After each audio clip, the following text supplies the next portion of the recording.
Nowadays, we find it easy to save our documents, and the storage provided by our computers is more than enough. Sometimes, to be safe, we back our documents up on a USB flash drive we can buy for a decent price that holds up to 8 to 256 gigabytes.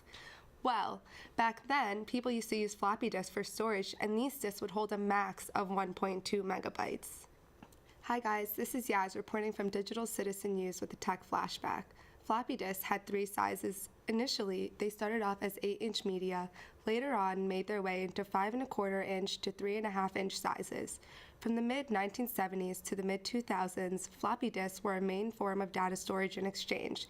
The first commercial floppy disks were being developed in the late 1960s, and by 1971 they had become commercial. Well, I started writing poems back when I was in high school, and I was saving my work to floppy disks. Back then, that's all what we had. And it was very easy for me to use.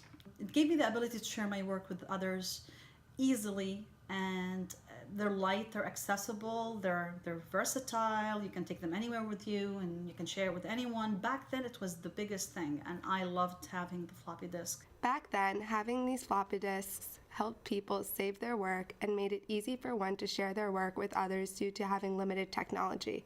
You're probably thinking, why would one use this form of technology, and why would they buy a disk to save their work with such minimal storage? Don't laugh, but I currently am still using floppy disks. Well, I have adapted to current technology, but when it comes to my poem writing, I like going back to my old ways. And I have this nostalgic feeling, and I have this connection with my floppy disks because they were the first thing I've ever used to save all my poems, and they encouraged me actually to just even go forward and do more because of how easy it was. I think it's safe to say that most millennials and youngsters will not be using floppy disks in the near future. Computers and laptops that we use nowadays don't have a port for a floppy disk to be placed. Technology has changed dramatically over the years, and computers and laptops are constantly being developed.